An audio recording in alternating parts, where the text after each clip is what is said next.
Starting today, my husband wants us to live with my parents. I was caught off guard by this sudden suggestion.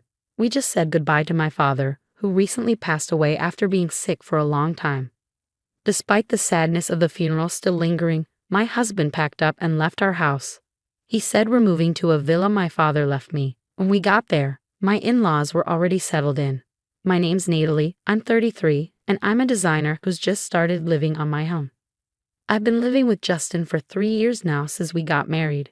My career as a designer is flourishing and I'm known in my field. I earn well enough to have the apartment under my name. Sadly, my mother passed away during my college years, and last year, my father was diagnosed with cancer.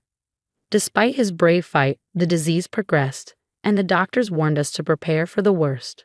My father has always been there for me, especially since I started working. He's been a constant support and a vital part of my life. Learning about my father's illness shook me to the core. As his health deteriorated, I couldn't sleep, consumed by worry and fear. My husband asked about my dad's condition often, but his concern felt hollow. It seemed like he was waiting for the worst to happen. He's always felt insecure about earning less than me, and I wished he'd take pride in my success and be there for me when times get tough. He had a playful side, always wanting to win, even in simple things. My dad assured us not to worry and to focus on our relationship, but I couldn't shake the feeling that we should visit him while we still can. I was finding it harder to hide my growing frustration with my husband. In the beginning, our marriage was full of love and joy, but his insensitive comments about my dad's illness changed things. I realized he wasn't the same loving husband anymore. He works from home and thinks having someone around distracts me, but I plan to work from home too once I'm independent. I decided to rent a small office and commute, making it easier for me to visit the hospital. Meanwhile, my husband stayed home, leaving all the household chores for me to handle. Juggling work, taking care of my father, and coming home exhausted, I often found a mess waiting for me, with dishes left unwashed. It was clear he only thought of himself, disregarding my feelings. Living with him made me realize how little he understood me, leaving me feeling deeply lonely. Then my father passed away. We had already sold our family home as we had discussed with him. As I busied myself with funeral arrangements, my husband seemed distant, more focused on phone calls or disappearing altogether. I pleaded with Justin to help me during this difficult time, but his phone interrupted our conversation. When he finally hung up, he brushed off my request, claiming he was busy with work calls. My frustration with him grew, especially amidst the turmoil of losing my father. His demeanor had turned colder, leaving me feeling even sadder. On the day of the funeral, Justin spent a long time chatting with his parents, leaving me feeling alone among the attendees. Despite the tension, the funeral proceeded smoothly, and we were able to wrap up the proceedings without any major issues. Out of the blue, my husband suggested we move in with his parents, as if it were the most natural thing to do. He even joked about divorce if I disagreed. I couldn't believe how casually he said it, especially considering the recent loss of my father. Fueled by grief and frustration, I retorted, "Live with them where? We don't even have a spare room here." In truth, one room in our apartment served as my husband's workspace, filled with his work stuff. Despite us not having kids, he used the space as if it were his own personal domain. "It's the villa you inherited," he said with a grin. I was taken aback. While we'd sold the family home, the villa held special memories of my father and me. I was determined to keep it that way. But my husband didn't seem to care about my feelings and kept pushing his own agenda. Living in that villa would be tough, I tried to explain, but he brushed it off. His parents had already made plans to move there, likely arranged during the funeral. With its spaciousness and peaceful setting, it was probably an appealing choice for them. Their move was already in motion, leaving no room for me to object. Every time I tried to speak up, my husband's disapproval was evident. "You're always thinking about yourself.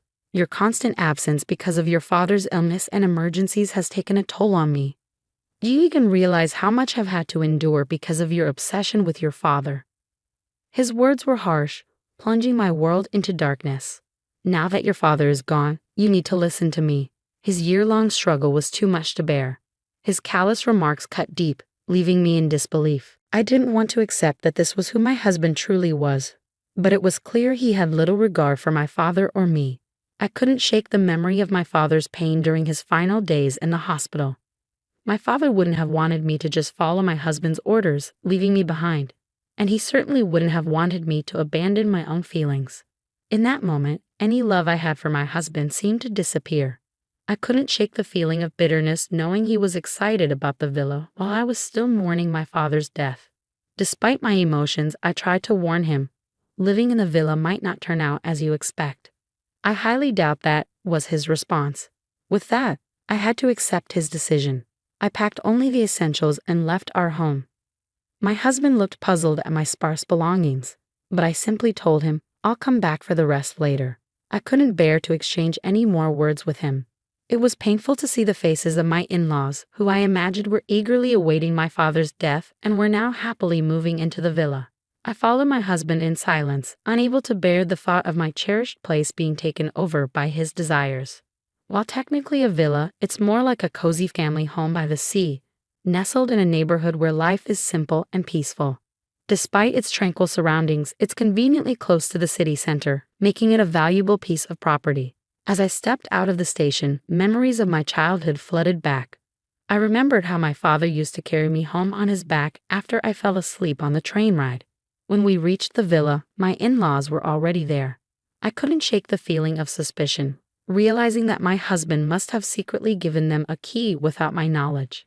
This discovery only added to my unease. The realization that my in-laws had schemed to move into the villa without informing anyone only deepened my mistrust.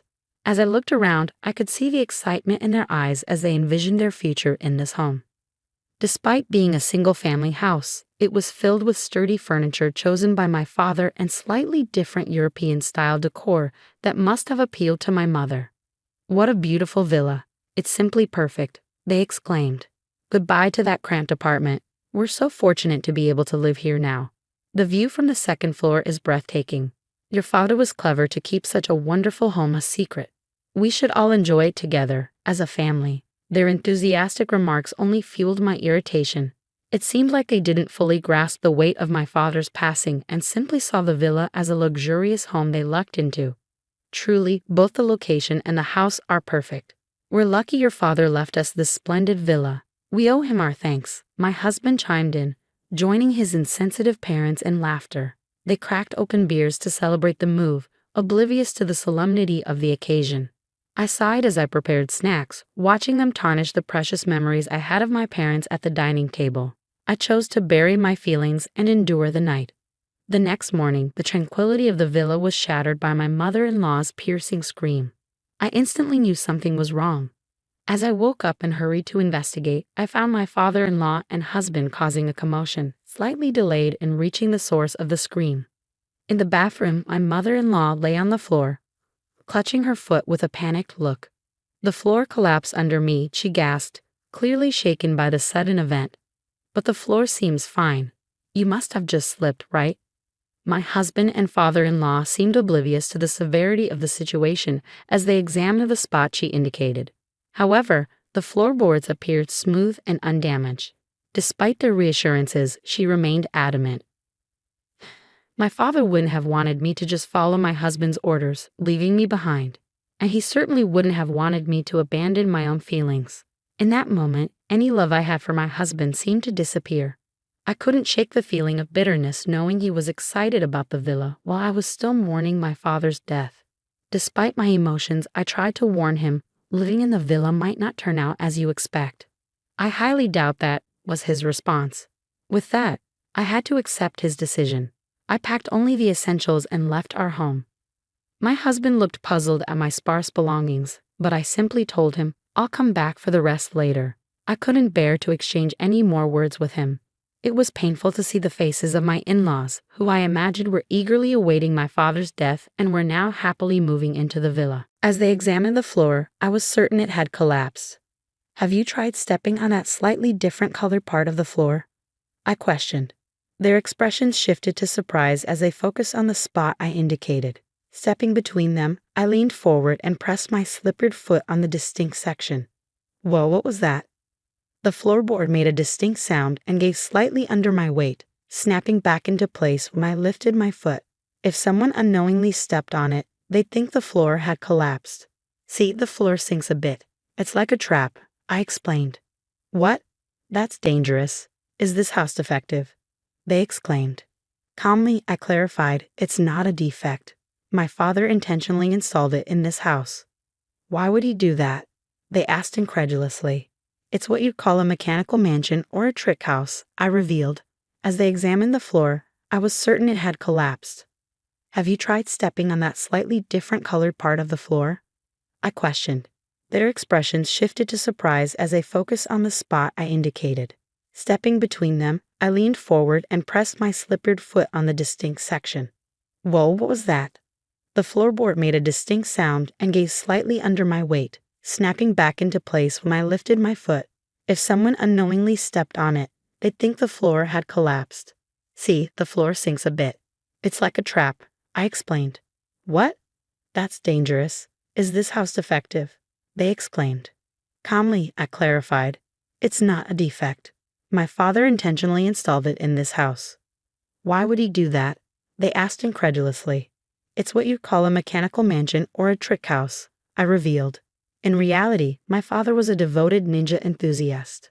This villa was his pride and joy, a treasure he poured his heart and soul into. As a child, I often tagged along while he tinkered with the house's mechanisms or added new ones. That's why there are traps and hidden mechanisms scattered throughout.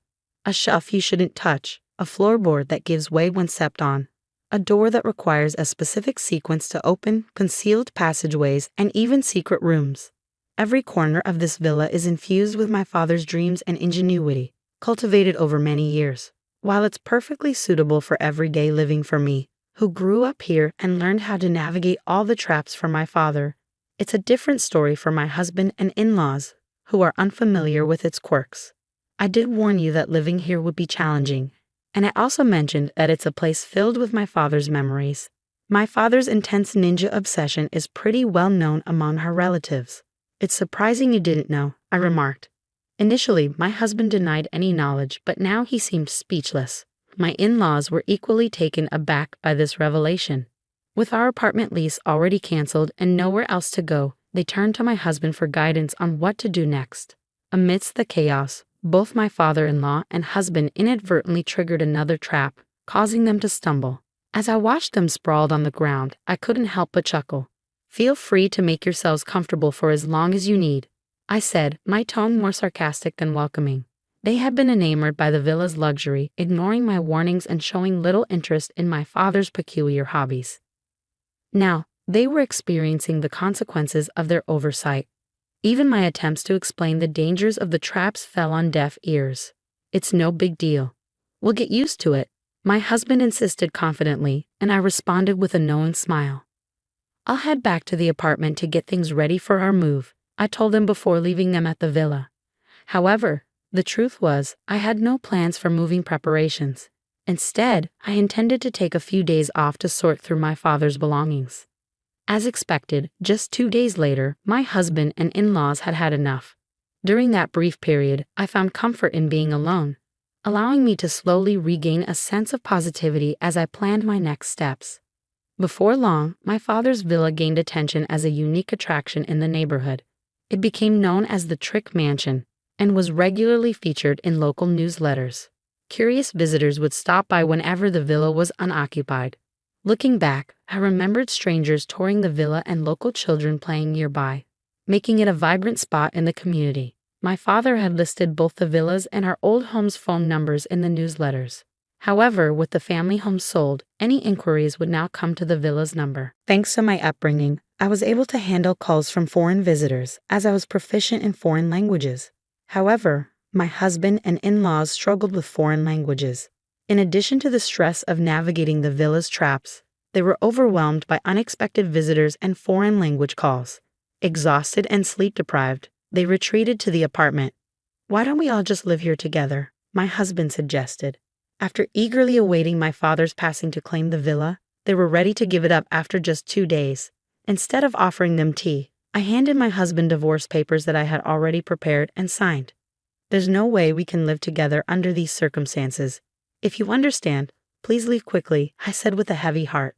I couldn't forgive him for disregarding my feelings and acting insensitively without consulting me or providing any explanation. My husband decided that we would move in with his parents, leaving me with all the household responsibilities as he had never shared them before. Feeling trapped, I confronted him about his selfish decision-making and disregard for my feelings. What happened to the love you used to show me? I couldn't help but laugh at his obliviousness. How could I love someone who wished for my father's death and would rejoice when he passed? Handing him only the divorce papers, I escorted them out of the apartment. Firstly, this is my apartment. If anyone should leave, it's you. Despite my calm demeanor, my husband raised his voice, showing no concern for our neighbors. However, I remained firm. Natally, I'll call the police for trespassing. If you don't want that, leave quietly. Their voices fell silent upon realizing the apartment was in my name. They relied on me financially and didn't have much of their own. However, I had already made up my mind to sever ties before they could begin their lengthy persuasions. Both my husband and in-laws had limited savings. After being forced out of the apartment and unable to return to the villa, they settled into a cheap, low-quality apartment, struggling to make ends meet. They often reminisced about the previous apartment, considering it better. Initially, my husband felt remorseful and apologized frequently. However, as time passed, he became resentful of his parents. With their advancing age, they rarely found stable employment, depleting their savings and pension. Each move only exacerbated their familial discord, as they argued constantly within the thin walls of the apartment. Despite receiving noise complaints, they refused to apologize and instead retaliated, leading to strained relationships with their neighbors. They may soon need to search for another place to live. While my husband used to enjoy working from home, the current apartment lacked the luxury of a dedicated workspace.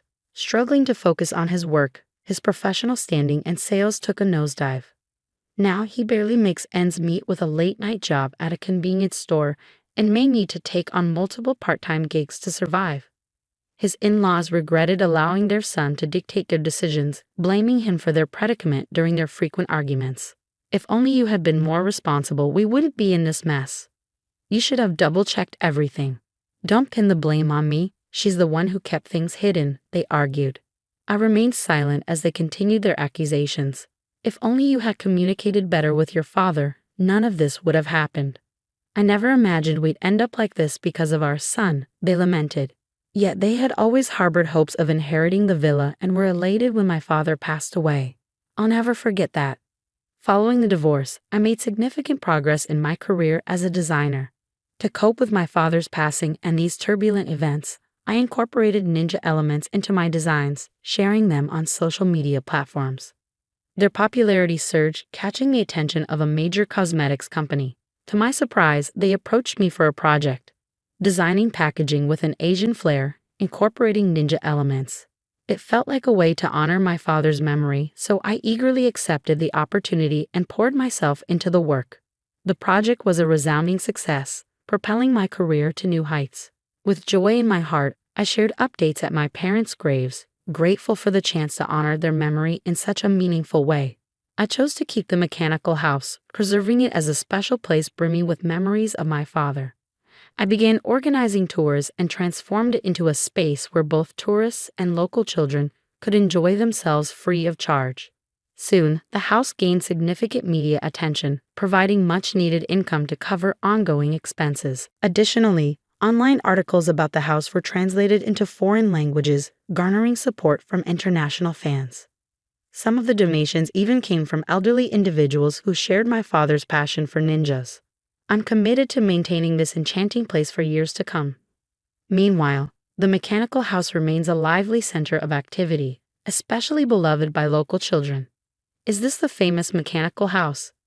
Where are the surprises? Show us. With the help of dedicated local volunteers, precautions are taken to ensure the children can play safely. Foreign tourists are often amazed by features like the hidden floorboard doors. Wow, this is incredible. I'm so touched to experience such a unique place. What other surprises await? Despite losing my father and going through a divorce over the villa's inheritance, I believe the gains have outweighed the losses. The villa has evolved into a treasure trove of memories shared with loved ones. Through it all, I've experienced personal growth, embracing the future with renewed optimism and hope.